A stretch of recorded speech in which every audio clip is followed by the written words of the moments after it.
India 300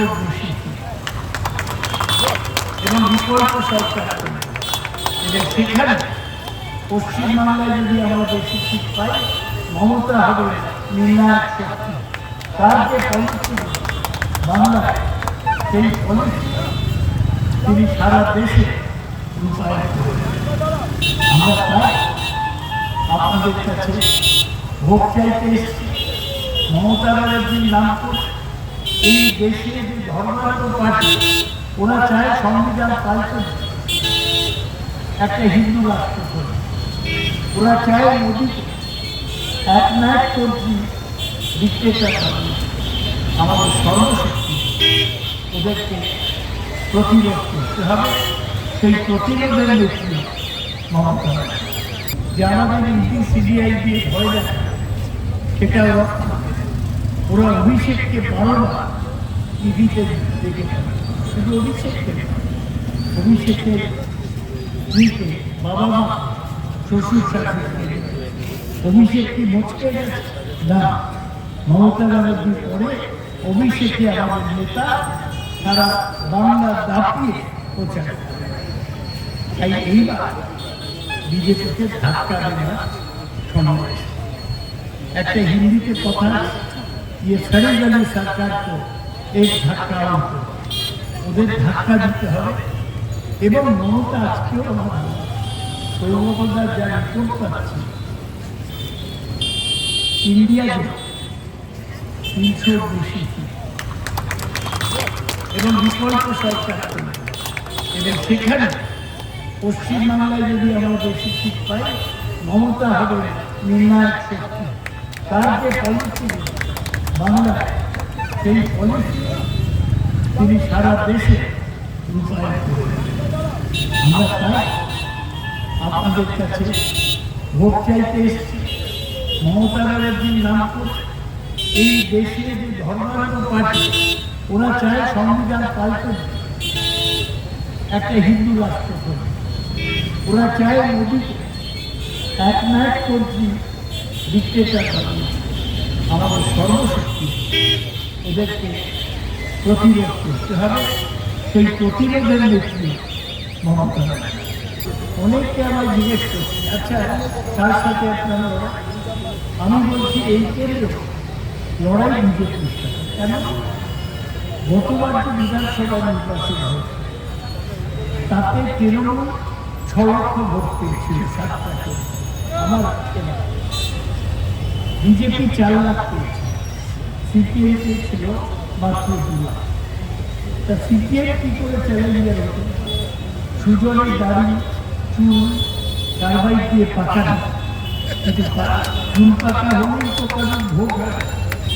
সুজনরা 2 lakh থেকে কত, ও বাড়ির 3 লাখ হোক, তাতে তো আমাদের কাছে আসছে। আপনারা যদি দেখেন একটা তৃণমূল 42% 2014 লোকসভায় পেয়েছে, 2019 লোকসভায়। বিজেপি আর সিপিএমের ভোটটা ইন্টারসেপ্ট। 2014-তে অস্বীকার করেছিল 29। আবার 2019-এ বিজেপি শ্রমিক মোর্চার পেয়েছে 38%। কি করতে হলো? অস্বীকার করতে 16% ভোট চলে গিয়েছিল বিজেপি।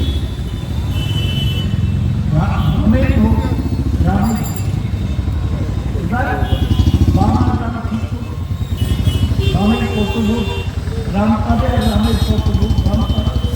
আমরা তৃণমূল মমতা ব্যানার্জি, আমরা ঠিক। আমাদের লড়াই আদর্শগতভাবে বিজেপি।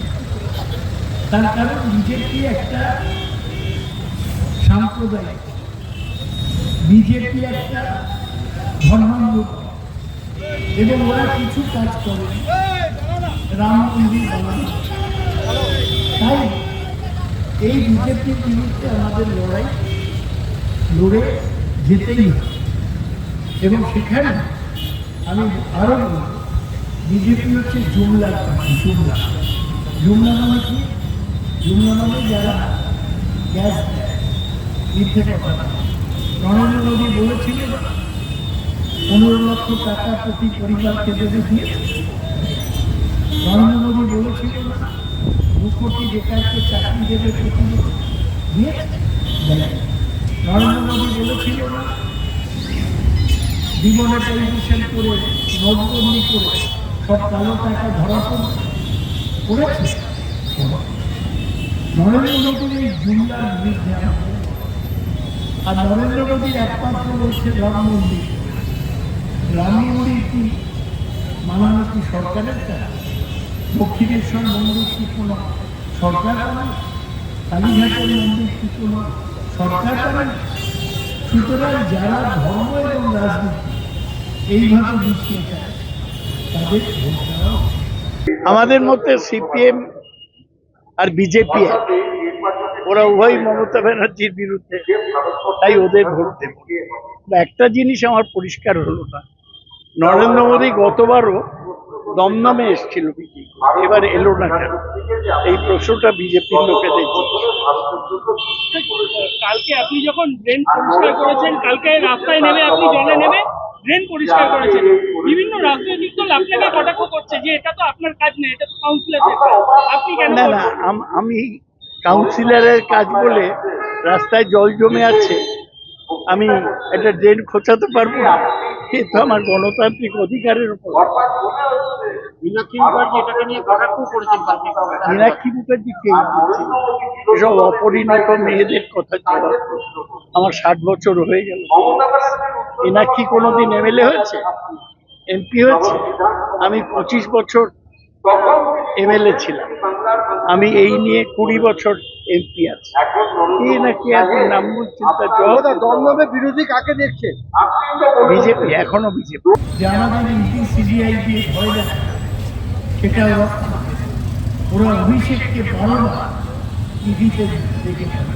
শুধু অভিষেককে নয়, অভিষেকের স্ত্রীকে, বাবা মা, শ্বশুর শাশুড়িকে, অভিষেক কি মুচকে গেছে?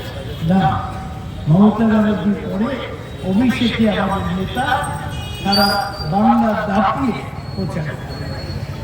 তাই এইবার বিজেপিকে ধাক্কা দেওয়া সময়। একটা হিন্দিতে কথা, ये सरेगली सरकार को एक ধাক্কা ওদের ধাক্কা দিতে হবে। এবং মমতা আজকেও সৌরভদার যা রিপোর্ট পাচ্ছি, ইন্ডিয়া 300 বেশি